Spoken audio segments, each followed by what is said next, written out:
Hello, I'm Toycat, and one of the pillars of this channel, and indeed my interest in Minecraft, has always been the updates to the game. I love brand new content, and it's amazing that right now we've never known more about the future of how this stuff would work, thanks to the drop system, but seemingly as a community, we've never been more unhappy. This raises some big questions, and over my time away, I had so many big ones that I figured would be fun to make videos out of, but rather than making 10 separate videos, I've instead compiled 10 separate points, and I want to make them into one mega video, kind of old school style. So this is a 40-minute audio only discussion about Minecraft. Obviously there's gameplay here and there's going to be some references in the background. This is me playing in my Let's Play world with vibrant visuals because it's brand new, but we're going to reference some things here, but for the most part you can sit back, relax, or skip through the description where we'll keep all of those timestamps and we can talk about some of the big things affecting Minecraft right now, and we'll start with the big first one. This is a thought-provoking graph from Heuristic, the Minecraft wiki admin, which basically posits that seasonal drops have a vague theme. This is something I've been saying at least for a little bit myself, because I think that obviously we are seeing Minecraft release 4 drops a year, and those 4 drops are tying into the seasons. They release in the first month of the given season, so the spring drop is releasing in March, the first month of spring. The winter drops have both released in the first month of winter, that is to say December, but that means that now we're starting to see Minecraft get into some patterns. This could be a coincidence 2 drops in, but it could be deliberate that both spring drops, last year's one that added new flowers, and this year's one that add brands new baby mobs, that clearly they're both here to add new overworld ambience, or liveliness as it's described here. I like the idea of saying though that actually,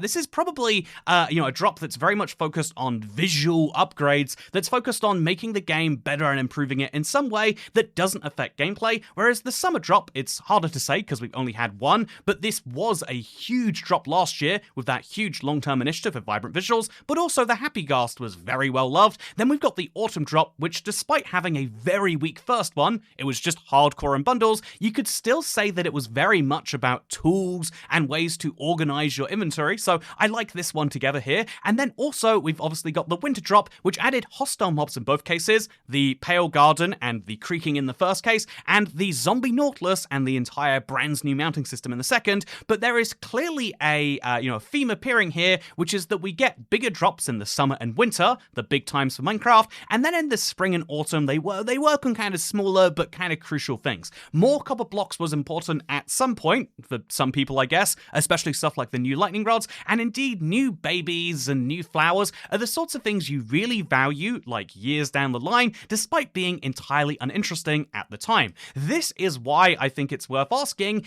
is there a seasonal theme that Minecraft has internally, or is this a pure coincidence about how workings go on? We know that Minecraft have years worth of updates planned in advance, so is it that if they think about, say, like a big update, and we will talk about the end update idea later, but if they have an update for, say, the end they have in mind, will they deliberately say, we'll do that in the winter since it needs to be a big one with hostile drops and all of the hype, or do they just say, we work on whatever we want in whatever season comes up, and it just kind of naturally happens that their bigger ones are in the summer and the winter when people have the most free time? It's hard to say for sure, but it is worth mentioning that there is a bit of a theme developing, and I wanted to share that right here because, again, it's hard to prove until we see this year's summer drop and until we see the pattern really reinforce itself, but I think, to go into our second topic, Minecraft updates really are starting to tick-tock. I phrased this as a question in my chapter card here, but I do think that Minecraft updates are starting to do a tick-tock. This is not a song by Kesha, or indeed a social media platform owned by dubious interests, but with very, very concerning algorithms. But instead, this is actually a way to describe technology increases. I think it starts with Intel, where they used to release major silicon upgrades every other year, and then in the in-between years they would do kind of minor ones. This is true for what Apple used to do, the iPhone 4 and then the 4S and then the 5 and then the 5 Plus or whatever, but this is this is something that many companies do because having a major upgrade every year is very tricky, so instead you do major upgrade and then refinement, and then major upgrade and then refinement, and within the Minecraft drop system you can see that obviously vibrant visuals was huge, and so it was followed up with some new copper blocks and a copper golem, and then obviously the garden Awakens was huge, and so it was followed up with the Firefly Bush. It's not even a real mob, damn it. But you can see that, like, yeah, obviously Minecraft, not every Minecraft drop can be a banger, and both us and Minecraft know that. So what if there is this kind of deliberate, when a big one happens, they need to cool off on the second one? One of the big reasons that this would make sense to be true, to be clear here, is because of the fact that Minecraft, updates take time, and making 4 a year is impossible if they put the whole team on each of those, because you only really get 2 months of development time. You know, it's February the 16th as I record this, and hopefully as you're seeing this, unless some crazy news came out. But since it's February 16th, you would figure we're halfway through the spring drop, because the spring drop comes out in March, and so if we're halfway to the end of March, we should be halfway through this drop. But no, likely tomorrow we see our last major set of changes, if even then, and then they move on to the bug fixing, and then they move on to the certification phase, which means that actually there's 2 months of development time, and that's technically a push, because they didn't start developing this update on January 1st. They were probably enjoying their New Year's Eve. I hope they were, at least. But the interesting thing here is that, like, yeah, actually, therefore, Minecraft updates don't have 3 months of development time. They have a month and a half of active development time, unless they use the last drops period to get ahead of this.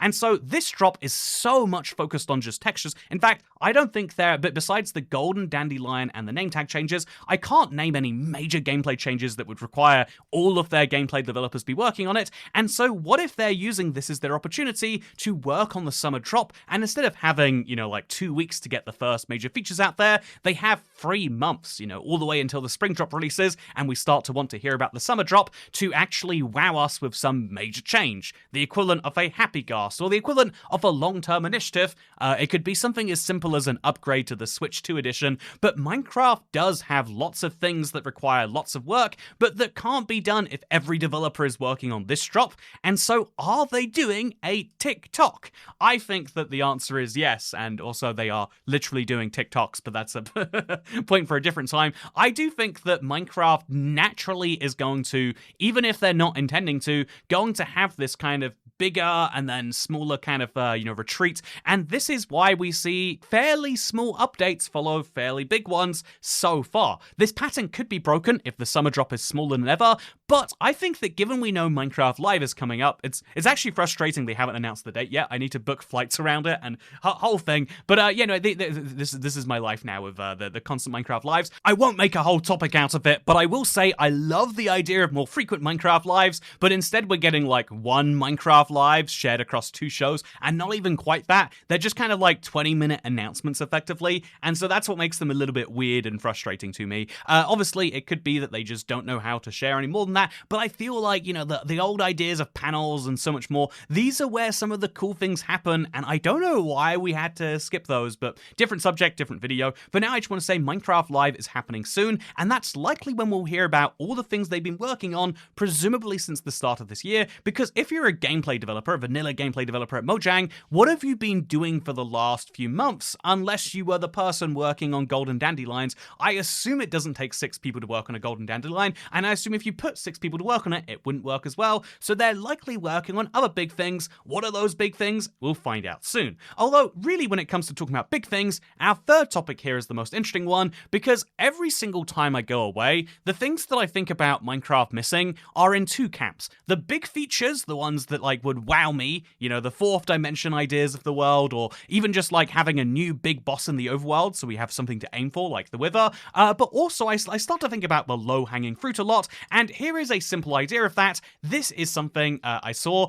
The idea of a fence post that goes diagonally, and it's it looks a little bit wonky, but people would love this, right? Or the idea of having doors that don't break when the block below them isn't there, or even something that just seems absurd to me as someone who's been following Minecraft for years. Why don't we have colored chests or colored ladders or colored anything like that yet? These are the low-hanging fruit of Minecraft, and they're the easy wins that they could just go for. If Mojang wants people to love an update in the, especially one like these kind of smaller spring drops, wouldn't it be easy to be like, oh yeah, all of that happened, and also, guess what we've just added? Yeah, it's a brand new type of chest color, an iron chest even. There are all these sorts of easy ideas that I used to think they had big, grand gameplay reasons for not adding, but as we go through more and more of the years, I start to think that actually, no, the reason that features do or don't get added is because there is consensus or not amongst developers, and then someone actually wants to implement it. I don't see how anyone could be against colored chests because they allow for inventory sorting that's so much better. In theory, you could just use barrels or something, but as we all know, using barrels is a pain because of villages that are nearby, so having new colored chests would be great. Having new colored ladders would be great. Having doors that have to be hinged,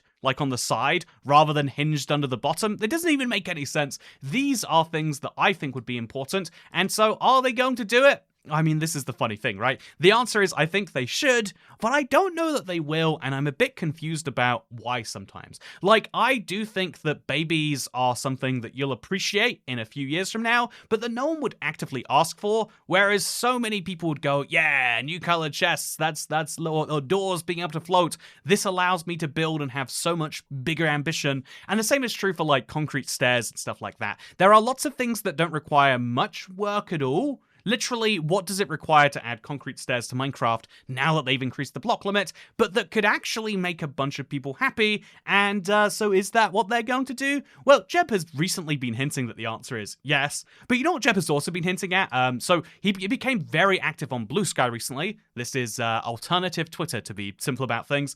A lot of people always say when we talk about Blue Sky, like, oh yeah, Blue Sky is the worst, I can't believe you'd even cover it, Toycat. And it's like, no, first of all, I'm covering anywhere the developers are talking. You're insane if you are not going to follow information because it comes from a source you don't like. Absolutely wild, first of all. And second of all, like, no, the whole point of social media is you get to pick the one you want. We would have a better social media ecosystem if everyone, you know, if there wasn't like big controlling 2 or 3 platforms that had everything. That is something we should all say the same, right? Obviously, I don't love Blue Sky. I just can't gel with it personally. Like, I don't have an algorithm there that works for me, and I don't want to build an algorithm, to be totally honest with you. So I don't love Blue Sky personally, but I do specifically follow Jeb's page, and I'm fascinated by so much that he says. One of those things he said, and I covered while I was, if you recall, I was at the Taj Mahal at the time, but basically Jeb said that he doesn't know why people say that vertical slabs inhibit creativity, and someone linked him to the Mojang website, the Minecraft.net website, where it says precisely that, and Jeb went, oh! And then he said that he spoke to his community manager, and they'll look into updating it when there is time. So this is the chapter of the video. Is Mojang going to be updating the previously considered suggestions? The answer seemed like it was yes at the time, and I was so very excited about this, and I'd like to give an update to that because I've been checking this page once a week ever since then, and I've been very, very curious about what they would change. I figured they might just add a note saying, we've been thinking about new ideas and we'll get back to you with this, but no, it seems as though the changes, as of this week when I most recently loaded up, is instead of saying previously considered suggestions, it now says archived previously considered suggestions. Damn it, Minecraft.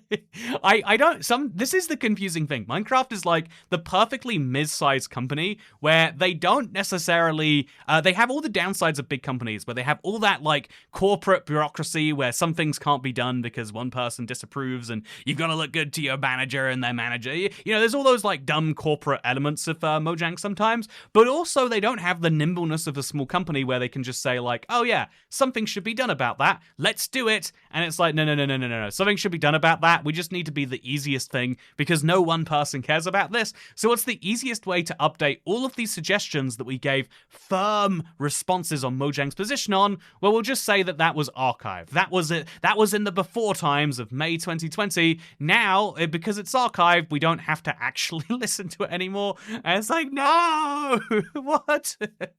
But yeah, this is the disappointing truth, I think, of certain medium-sized companies is you can either run like a small company and, you know, like, I guess, fail fast, or you can run like a big company, but without the resources of a big company. And clearly, I mean, it's become clear which of those two things has been followed right here. Speaking of what has been followed right here, so that is disappointing topic number 4.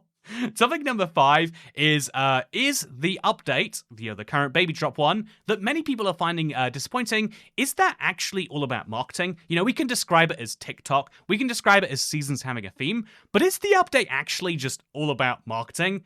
It sure feels like it, right? If you hear about the idea that Minecraft makes more money from their brands than they do from their game, then being able to sell more plushies, being able to have more spin-offs, being able to have all of these big new features is clearly what it's all about. And honestly, my instinct goes towards yes. This is, I think, the downside to being open-minded. I think, being open to ideas is good, but sometimes you can become so open to ideas that it's like actually functionally impossible to, store any of them. And one of the ones that I think really gels with me is like when you say like, oh yeah, the reason we can't have good thing is because of bad thing. Instinctively, I go like, yeah, that probably is the reason, even if it doesn't actually make any sense. And so, is that the case here?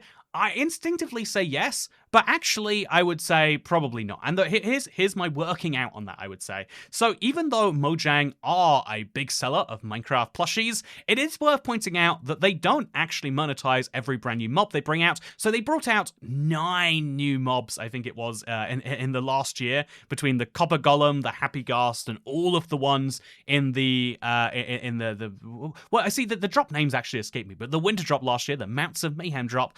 So they brought out 9 new mobs last year, which is huge, almost as huge as my castle here. Look at these beautiful spires I have now. But yeah, I think that it's worth mentioning that, like, yeah, it was a huge, a year for Minecraft mobs, but not a single one of those has actually received a plush yet. And you might say, like, well, that they will eventually. But no, actually, if we look at the Sniffer, I think the cutest mob to be added in recent times, I think it came out a good few years ago now. It still doesn't have an official plush, at least not that I could find on their website. There's lots of unofficial plushes, and sure, one day they will sell them, but the argument that Minecraft likes to just create new mobs and create new designs solely to sell plushes doesn't actually hold up in the real world. And that is the confusing thing here. I think this is the weird world of like, sometimes it's easy to get an opinion that doesn't reflect the real world because it just feels like it does. And it's so easy, and I find myself being lured to this all the time, to have an opinion that just like sounds good, especially because like on this YouTube channel, if like people find it much easier to believe something they already want to believe.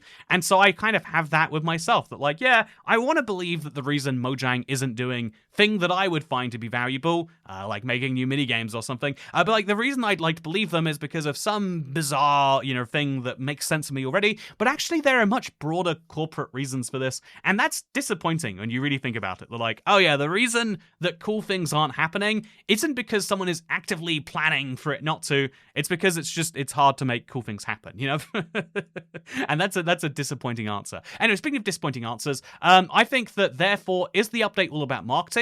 Not directly, but I do think that the reason we are seeing these kind of drops that focus on what I would genuinely say is style over substance is because Minecraft probably needs to do this at some point. I don't think this update is here for marketing. I think it's here for like the future of the game. That is to say, every now and then you'll see some part of Minecraft that is horrifically outdated. The best example of this, that every time you remember it, I think you should be mad, the anvil that won't let you repair it too often, despite the fact that mending exists in the game and lets you repair infinitely. I think that the only fair way to balance mending in this world would be that it should cost more and more XP to mend your tools until eventually you switch to new ones. If tools are meant to be impermanent, we shouldn't have an enchantment that allows you to skip that. So this is the sort of system that needs updating, but is really hard to actually come up with a way to do. The same is true for baby mobs. Baby mobs in Minecraft have always been a janky halfway solution. Notch was not a programmer and so just figured, let's make baby mobs tiny versions of big mobs. And so it technically works, right? It technically looks like it's fine, but if Minecraft wants to be this long-term game, there's an argument that they need to fix all these things. This is the kind of more interesting crux of the discussion about why they're doing things like adding new flowers or new mobs, though, is Minecraft better with the charm of something that one person just added because? Or is Minecraft better when it's a game that has all of this deep and intense effort put into it? Because I'm kind of in two minds about this. A lot of people say that this update is basically something you could do with a texture pack, but should it be that you need a texture pack for Minecraft, or indeed to reverse that question on you, should it be that Minecraft is so... Why is that sign like that? I really don't know. Should it be that Minecraft is hastily put together? I guess to ask the question this way, if Minecraft is a game that's for creators to make their add-ons and texture packs and skin packs, then arguably, is there any point to putting all of this work into those main textures if a lot of people are going to be replacing them anyway? That's, the argument is if they make something like The Wither 2, that's my idea for a new boss, by the way, the Wither 2, then obviously that's something that they could do massive things with, and that any new player making a texture pack could make a new Wither 2 texture for, and any player making an add-on could make it's the Wither 2 but gay, or it's the Wither 2 but it's in the end.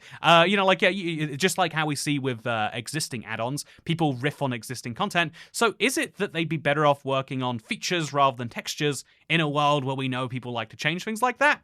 Well, the answer is kind of maybe, right? Anyway, I think that there is a forever discussion you could have on this one, but rather than doing that, I'd like to say that Minecraft is very much in a weird space with their updates right now, and that is why it's worth asking, who's the target audience for these drops? If they are focusing so much on texture-heavy content, if they're focusing in the way that we know them to be, then who is the target audience for all these drops? And the instinct is like with most things, the hardcore, what you might call prosumer. If you play a lot of Minecraft, if you're even watching a Minecraft video about the game, maybe while you're playing it yourself, you're probably in the top 10% of people interested about Minecraft, so you should be the target audience. This is how we treat a lot of things in the world. They make, if I'm being honest, if you look at Windows updates, there's a Windows update that comes out like every 3 months, and I have no idea what's in it because I just use Windows as the platform to run all of the things I want on it. I don't care about it as a platform besides it being stable and existing. This is the same way that I see a bunch of things in my world that I don't care about, but there are lots of Windows heads in my audience that are like, oh, you don't know about the stability fixer? You don't know about the changes they made to the home screen? Now it has your weather built into the start menu now. Don't you think that's a big change? And, these are the things that affect people who care about it a lot, but the wider audience doesn't really care, because the truth be told, the wider audience for most products doesn't really know what's happening in it. I got an update to my smart TV the other day. I have no idea what was in that update. I had an update to my Roku as well. There's so many updates in my day-to-day life where I don't even know what happened in them. There was an update to Old School RuneScape I had to download last night, and I saw the update as a genuine annoyance. I was like, I just wanted to log into the game, man. I don't care about this update. I'm probably not going to play around with it. I'm just going to sit around at the Grand Exchange for a few minutes. The point is that if you are a casual user, weirdly enough, instead of updates being exciting, they're probably a bit of a nuisance more than anything else if you require them to get into the game, as you do with Minecraft now. And so, weirdly, most players aren't just, actively, not super interested in brand new features. People can be actively annoyed by them. One of my real-life friends who I met through Minecraft, they were genuinely, I tell this anecdote a lot, but it's so telling to me, they got back into Minecraft again, and they hated the fact that they didn't know what layer to mine for diamonds at. They were mining at Y13 and not finding them, and they're like, this is stupid, why would they change that? And the Caves and Cliffs update is incredible. Of course it's not stupid, it's game-changing. But if you don't care, if you just want to play the old Minecraft that you're used to, then it is actually kind of stupid, right? And so this is the funny thing about Minecraft, I think, is that it's updating, and to us, the hardcore community, an update that just includes shelves, I guess half slabs of vertical slabs, if you will. But I think that an update that just includes shelves is kind of, it's But to the average player, it's like, oh, that's kind of cool. Or an update that just adds a brand new type of bush to the game. That's really lame to most players, but it's really cool to the people for whom it's for. And so I think that that's where Minecraft is increasingly focusing their efforts. Maybe you could argue that they aren't getting the same hardcore response from their biggest fan base that they used to. Maybe you could argue that they're just realizing that with a player base in the hundreds of millions, that the average player is just so, they are neglecting tens of millions of players every time they add the Wither 2 rather than a brand new baby chicken redesign, because how many players have even fought the Wither 1? And this is my disappointing, outlook every time we talk about this. It's that even though if to you it seems like a disappointing drop or a disappointing year or a disappointing whatever, I don't know that we are the target Minecraft audience, and I think that that's a shame. I think that this is why I like to believe, and this is why my heart is set on believing, that actually maybe we are, seeing the drop system as a way to kind of half focus on the thems of the world and half focus on the us. So that's because, to move into our next topic, are drops a good replacement for updates? Well, for me, no. I think that there was this huge update hype that happened every time an update came out, even if it wasn't a good one. Like I think the weakest update of the last 5 sorry to say, because I know the Warden's cool, was the 1.19 update. It just brought in mangrove swamps and the Warden, and it was considered fairly weak because we'd had the Never update before that, we'd had the Village and Pillage before that, we had Caves and we had a really good string of updates come out, and then then 1.19 was like, look, there's ancient cities and there's frogs. Aren't those cool things? And the overwhelming response from the community was like, well, not really, not as cool as what we'd seen before. And this represented a major vibe shift that kind of stuck through the rest of the updates. Even though I think 1.20 was better, and 1.21 was even better than that, even if it was not as good as 1.16, I love 1.21 just going into trial chambers and raiding different ones at different times, seeing if I could raid a trial chamber with no armor. And there were so many things to do in every single one of these updates, whereas drops are much more like, here's some content, go explore it at your own free will. I kind of like this in a long-term world because just now I'm getting around to using shelves for the first time, despite them having been in the game for, like almost 6 months now. So I'm kind of liking that you explore the updates at your own pace and enjoy the game at your own pace, but I also dislike that there's no major watershed moment besides the beta and preview when it first comes out, but most people don't play beta and previews, so it's not even the same thing, and I think that we've lost some of the hype, but in exchange, we've gotten much more kind of consistent, and also therefore much less what you might call like a folly of an update. If you get what I'm saying there, like we used to have, if you really disliked the theme of 1.19, if you had no interest in mangrove swamps or the deep dark, then that's a whole, well, it was 6 months, but you could have a whole year of updates wasted on the Never if you never intended to go there, or a whole year of updates wasted on villagers, even if you're wildly anti-Semitic and so refuse to trade with them. Like you can have entire batches of content just be wasted on you, whereas the drop system means that if I don't care about babies, and I don't know that I do. In a year, I might. Maybe in a year, I'll see a baby pig and go, this was the best change ever. Thank God for Mojang. That sounds like sarcasm, but I really do think there's a chance I say that. And ultimately, I think that is the reason why I would answer the question of are drops good with not the no that you might think that I'm leading towards with all of the rest of this, but instead with the kind of cautious yes. Because even though drops have led to a huge decrease in update hype, this is bad for me on like a personal level. It's bad for me on a channel level. I feel like the amount of the year that we are majorly excited about something coming has really kind of dropped to like the time before and after the Minecraft lives exclusively. And honestly, I would expect that to drop even further. How many people have you heard being excited about this Minecraft live? And indeed, looking at the way it's going, it could be that we actually just shift into a new type of excitement where, yeah, we get basically a Minecraft Direct twice a year, and anything else that happens is a nice bonus. And because we are moving into that format, even though it's worse for the sake of people like me who want the game to get better or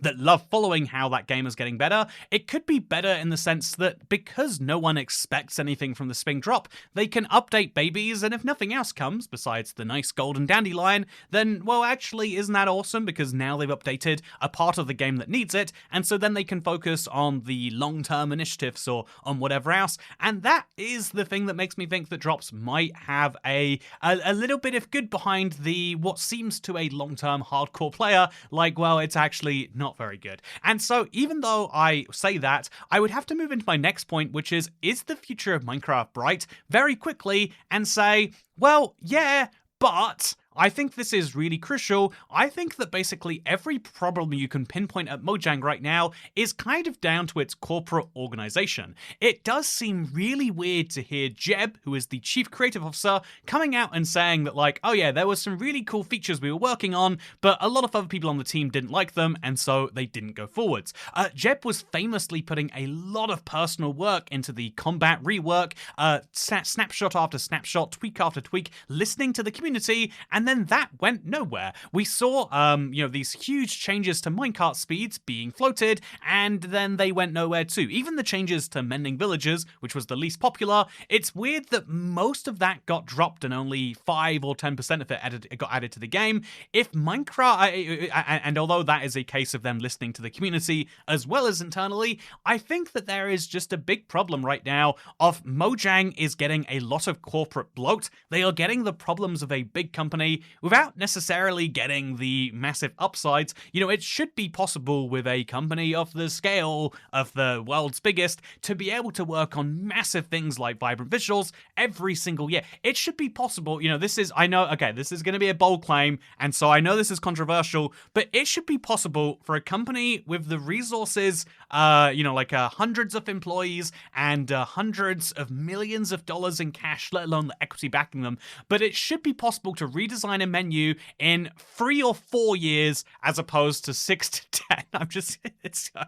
I can't not pick on all UI. How does it? You cannot imagine if you'd have told me like, oh yeah, you're gonna make this brand new game, and in like 5 years it'll be bought by a corporation, and in 10 years that corporation will be unable to make a menu in fewer than 5 years. I think I wouldn't believe you. I don't think anyone would believe if we were talking in 2017 about the new menu for the first time, that the reason it hadn't come out is not because it had been scrapped, but because it hadn't finished development yet. This is insane to me that we see major long-term initiatives like vibrant visuals being put on the same peg as like, oh yeah, some combat changes that came to Java in a year and a half, 10 years ago, now taking 5 years, 6 years, 7 years and counting on Bedrock. And even something like a menu is like, well, we need to make sure that all of the stakeholders involved have their correct say, and that we do the A/B testing to make sure it doesn't mess with any of our sales data, because obviously, as you know, if we do not get that sales data up, then obviously what's even the point of existing in a game? It's like, no,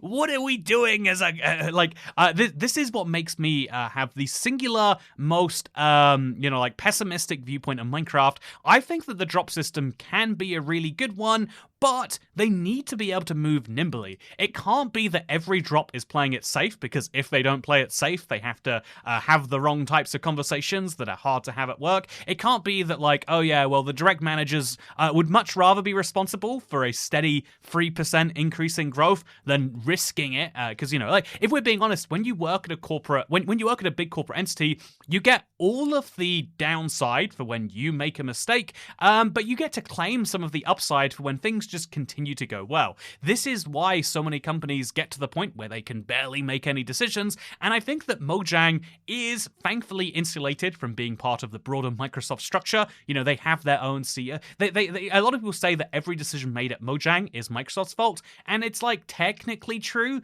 but they do have a lot of autonomy. They should use that autonomy to move fast and, maybe even break the odd thing or two. Because I think that the point of betas and previews is to try out new ideas and to, if we're going to be, I think that if we're going to actually have betas and previews mean something, we need to be willing to try something where everyone goes, whoa, whoa, whoa, what the heck are you doing? And Mojang can say, good point. What the heck were we doing? Or even if they're not doing that externally, do it internally and have some fun with the game. Try and make some things that are actually crazy radical, because the idea of the Wither 2 is not one that I actually see coming. And so that's why I think if we can end this with our final topic, are we actually going to have an end update?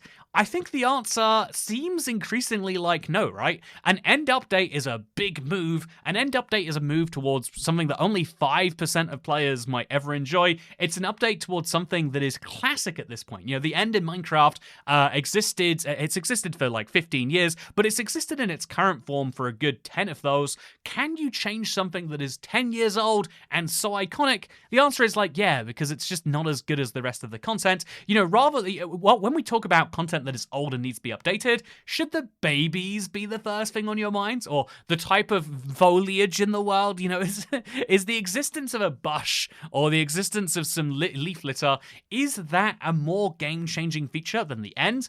And although I can see the argument that in some ways, yes, ultimately you can't just update, flowers this year and then baby mobs next year, and then the year after that we'll add new stone block variants. I think that at some point you have to start making some hard decisions, and those hard decisions can be about low-hanging fruit sometimes, like adding concrete stairs or adding, cracked, mossy blackstone or whatever. There are lots of these decisions that I think are fairly easy to, do, but still require require a little bit of thought, but also at some point we need to have big changes, because even though some people would say, well, the last update that we made that was big was quite controversial, whereas the most people say when they don't like the baby drop is, well, I don't care about this.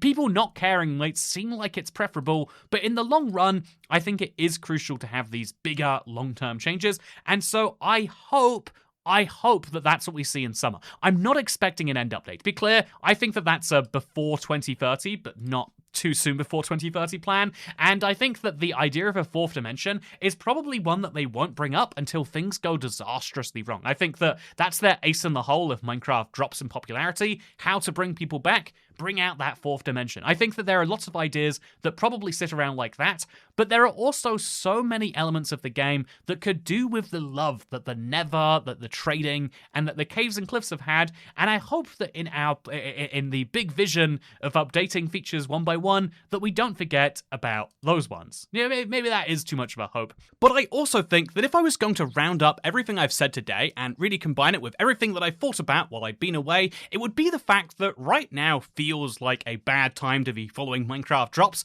I mean, we're about to get one that's entirely focused on babies, and we've seen some that were less than excitable. I think, honestly, the last few in a row have been like, yeah, they're good, but like not ones that change my life. I think that the reason that we get to the phase that we're at now is ultimately because the Minecraft drop cycle guarantees a hype cycle that has two big peaks, the biggest peaks being Minecraft Live, where you get an update and then also get an update announcement, and then there's a big kind of dip until the next big snapshot or beta releases, and then the next big peak again after that is the Minecraft Live in the fall. This is something that in theory could be a really good thing, but the strange bit about it is that we're not used to it, and so it feels like the moment you learn that the baby drop is all about babies, it's like, okay, then my excitement for what could come to the game is basically, you know, like it's on the back burner for another month. I think that this is something that could be fixed by Minecraft being a more nimble company, by being willing to say, yeah, actually, someone had a cool idea this week and it would improve the game, so let's add it to it. It doesn't matter that, like, you know, for example, if this week they came up with the idea to make a brand new mob that can do blah, blah, blah, blah, blah, blah, blah. It doesn't matter that that doesn't tie into the baby drop. Have more opportunity for developers to say, here's a cool feature, I'd like to add it to the game, and I could probably do it, and have less time for ideas like, we're going to do a menu redesign by spending 16 years talking to various people and making sure that we do a yearly, you know, like, I think that the new menu design is a joke of how a large company works, whereas the example of a feature like a golden dandelion is something that, like, yeah, seems like it came out of, if not directly community feedback, it seems like it came out of, the community at least came up with it at the same time, and that's an idea of a feature that has way more people excited. At least that's my impression on things. Whereas, you know, the inverse case is they just decided in the most recent update, 26.0, to remove subtitles and parties and a few other things without any real warning. And it's like, who did you benefit by doing that? Who is benefited when we randomly decide to remove features versus who is benefited when we randomly decide to add features? And by the way, the features are actually pretty cool. That's the question that I hope Mojang does some soul-searching answers on, because without it, does it matter about the idea of an end update? Does it matter if updates, if drops are better than updates? Does it matter about the marketability or anything? I would argue the answer is no. But I also hope that Minecraft do decide to go down low to take some easy wins, that they do decide to give us clarity about the TikTok system. If they don't, we'll find out for sure anyway. And I do wonder whether they'll address the fact that the seasonal themes seem to be coming up consistently, or if we're just conspiracy theorists on that one. Anyway, with that said, this has been my nearly 40-minute discussion about Minecraft updates and the future. One of my favorite style of YouTube videos to watch used to be these kind of long audio, discussions that you could just throw on the background while you do stuff. And if you've enjoyed this one, consider subscribing to the channel or even becoming a member to support content like this. It is something that is increasingly useful in the landscape of YouTube today. And obviously, even though we talk about other things, I think Minecraft updates are something that are always going to have my focus and attention, and that's something that I think is important to say. But with that said, I hope you all enjoyed, and I'll see you next time. Goodbye.